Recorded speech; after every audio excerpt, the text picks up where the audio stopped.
दिया गया है 5 से 20%। अब इंट्राडे स्विंग्स की बहुत स्ट्रांग पॉसिबिलिटी होगी। मार्केट ब्रेथ के लिए, मार्केट की हेल्थ के लिए ये डिसीजन कैसा है, और आपके प्रिफर्ड पिक्स स्पेशली जिनमें सर्किट्स को चेंज किया गया है उसमें कौन कौन से होंगे? नहीं, सर्किट का चेंज होना तो इसमें मैं ज्यादा नहीं टिप्पणी दे सकता, बट वो एक नॉर्मल प्रैक्टिस है टू स्टॉप द वॉलेटिलिटी। और वीरेंद्र, अगर मेरे को मिड कैप में अच्छा लग रहा है तो मैं आज आपको डिस्क्लोजर में बताऊं, मैंने यस बैंक के आईपीओ में पैसा डाला था और मुझे लगता है 12 रुपए में it is a bank worth holding for the next 2 years. मैं ये रूल आउट नहीं करता 50 रुपए का भाव, तो मेरे को लगता है यस बैंक में जितनी अनसर्टेनिटी जो भी होना था सब हो गई।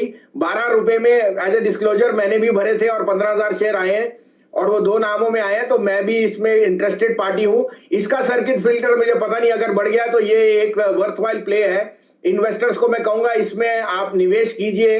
अगर आपका 2 साल का विंडो है तो आपका पैसा 3-4 गुना बढ़ सकता है। ये मेरी इस पे कॉल है। लेकिन मिड कैप्स में आपने राइटली पॉइंट किया, not because of circuit filter, because of the restructuring and जो आपकी अब structural Nifty is going to find it difficult to move ahead.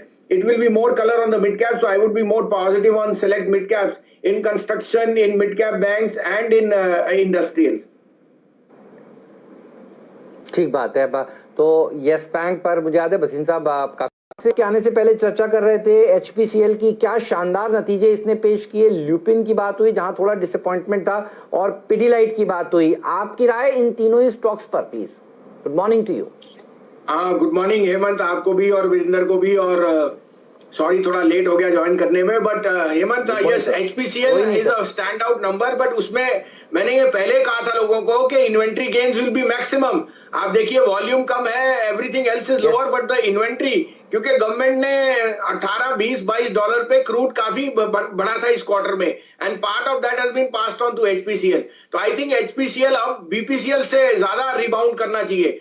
245 to 250 will be the first target, but if you are going to sit through HPCL। अगर आप demat account trading में brokerage देते देते थक चुके हैं, तो अपना अकाउंट इंडिया के नंबर 1 डिस्काउंट ब्रोकर के साथ, जो आपको डिलीवरी में कोई भी चार्जेस नहीं लेता है और एफएनओ और इंट्राडे के लिए सिर्फ 20 रुपए चार्ज लेता है, उसके साथ मतलब कि जीरोधा के साथ अपना अकाउंट खुलाइए। जीरोधा में अकाउंट ओपन करने का लिंक डिस्क्रिप्शन में दे रखा है, आप खुला सकते हैं। 275 coming by end of this year.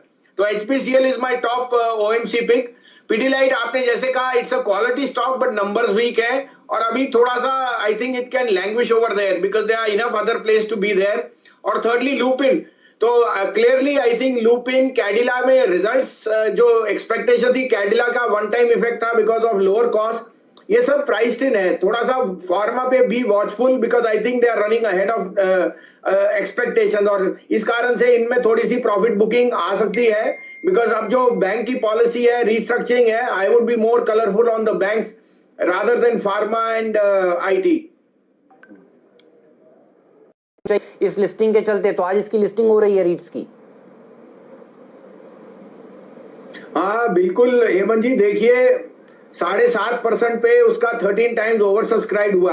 आज कोई रियल एस्टेट लेंडर को 12-13% से कम नहीं मिलता। And REIT is a most transparent way of giving dividend through your rental income. ये हांगकांग और यूएस में तो बहुत प्रेवलेंट है, और मुझे लगता है यहाँ पे it becomes a very attractive instrument. तो डीएलएफ की आई थिंक जो भी बैड न्यूज है वो सब प्राइस्ड है 140। आपको मैंने पहले भी कहा, I am extremely bullish on DLF with a target of 170 in the next 2 months. I would again reiterate यहाँ पे again a buying। हेमंत जी आप कहें तो मैं आज एक पेनी स्टॉक के बारे में भी बात करना चाहता हूं, जो मैं नॉर्मली नहीं करता, और उसके बारे में मैं रीजनिंग भी देना चाहता हूं अगर आपकी परमिशन हो तो।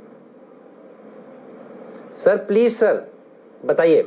तो आपने और वीरेंद्र ने पूछा ये सर्किट फिल्टर और पेनी स्टॉक्स में बहुत है। एक आपको मैं बात बताता हूं, आपने सीमेंट के नंबर्स देखे आज, डालमिया भारत, इससे पहले श्री सीमेंट, इससे पहले UltraTech, ACC Ambuja, cement is going through the roof. 108 million ton की कैपेसिटी है अल्ट्राटेक की और 1,20,000 करोड़ की मार्केट कैप है। जेपी के पास आज की डेट में 5 मिलियन टन की कैपेसिटी है, लोगों को शायद पता नहीं, और उसका अभी भी कंस्ट्रक्शन और रियल एस्टेट में काम बहुत ज्यादा है।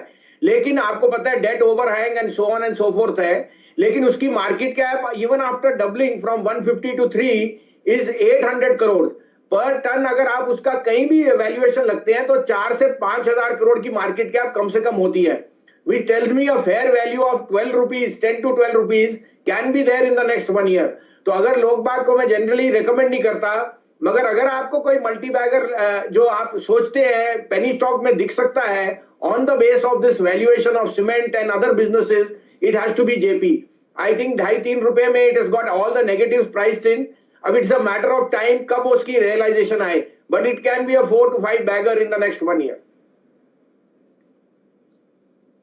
मैं सारे बड़े ब्रोकरेज हाउसेस की रिपोर्ट्स पढ़ रहा था और सब लोग एक ही सुर में कह रहे हैं कि आरबीआई ने जो रीस्ट्रक्चरिंग के नियम सामने पेश किए हैं वो बहुत ही प्रूडेंट है. Level of restructuring is adequate and it's a very good relief. इस तरह की खबरें आ रही हैं. ये बताइए आपने किस तरह से पढ़ा आरबीआई के कल रीस्ट्रक्चरिंग के स्टेटमेंट्स को और ओवरऑल पॉलिसी पर आपका व्यू क्या है? नहीं हेमंत, बिल्कुल थम्स अप. आई थिंक इससे बैलेंस व्यू हो नहीं सकता. उन्होंने आपको रेट कट नहीं दिया क्योंकि आपके इन्फ्लेशन बढ़ रहा है.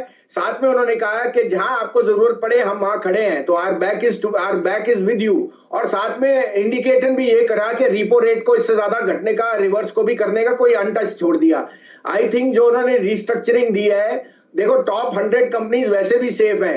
इट इज द नेक्स्ट 500 जहां पे रिलीफ चाहिए उनको मिलेगा. तो they are giving you a very cautious and a well constructed stance, जिस तरफ से दोनों लेंडर और बोरोवर को रिलीफ मिले. और अगर रिलीफ फ्लो थ्रू करता है हेमंत, देन वो bonhomie is going to play out more on the mid cap. Large cap को वैसे भी जरूरत नहीं थी और 25 basis point was hardly necessary because already our liquidity काफी excess में है.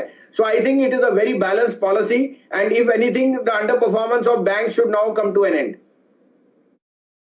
अगर आप डीमैट अकाउंट ट्रेडिंग में ब्रोकरेज देते देते थक चुके हैं, सो अपना अकाउंट इंडिया के नंबर 1 डिस्काउंट ब्रोकर के साथ जो आपको डिलीवरी में कोई भी चार्जेस नहीं लेता है और एफएनओ और इंट्राडे के लिए सिर्फ 20 रुपए चार्ज लेता है, उसके साथ मतलब कि जीरोधा के साथ अपना अकाउंट खुलाइए. जीरोधा में अकाउंट ओपन करने का लिंक डिस्क्रिप्शन में दे रखा है, आप खुला सकते हैं.